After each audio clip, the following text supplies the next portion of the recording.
बनावट व्यक्ती उभ्या करून आधार कार्डमध्ये फेरफार, खोटी बँक खाती उघडणे आणि मूळ मालकांच्या जागा परस्पर विक्री करून कोट्यवधी रुपयांची फसवणूक करणाऱ्या टोळीचा इंदिरानगर पोलिसांनी पर्दाफाश केलाय। तर या प्रकरणात 2 वकिलांसह एकूण 14 जणांचा सहभाग उघड झालाय। फरार असलेल्या दोन्ही वकिलांना गुन्हे शोध पथकाने भिवंडी जिल्हा ठाणे येथून अटक केली। इंदिरानगर पोलीस ठाण्यामध्ये गुन्हा दाखल करण्यात आला। तर तपासादरम्यान आरोपींनी मूळ जमीन मालकांच्या नावाने बनावट इसम उभे करून त्यांचे आधार कार्ड अद्ययावत केले, खोटी बँक खाती उघडली आणि त्या आधारे भूखंडाची नोंदणीकृत विक्री करून मूळ मालकांसह खरेदीदारांचीही दुहेरी फसवणूक केल्याचं उघडकीस आलं। यातील आरोपी असलेल्या 2 वकिलांकडून नाव बदलासंदर्भात महाराष्ट्र शासनाचे राजपत्र देखील बनावट तयार केल्याचे तपासात निष्पन्न झालंय।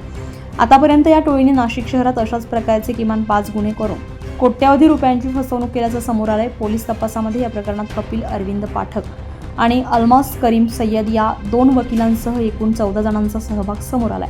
आणखी काही ठिकाणी अशाच प्रकारचे भूखंड घोटाळे झाल्याची शक्यता पोलिसांनी व्यक्त केली आहे। या प्रकरणाचा पुढील तपास गुन्हे शोध पथकाचे पोलीस उपनिरीक्षक संतोष खुंदे करताय।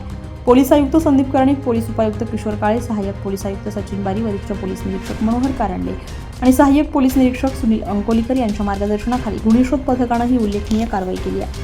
अशा प्रकारे फसवणूक करून भूखंड व्यवहारात गैरप्रकार झाल्याचा संशय असल्यास संबंधित नागरिकांनी तात्काळ इंदिरानगर पोलीस ठाणे अथवा जवळच्या पोलीस ठाण्याशी संपर्क साधावा, असं आवाहन पोलिसांनी केलं आहे।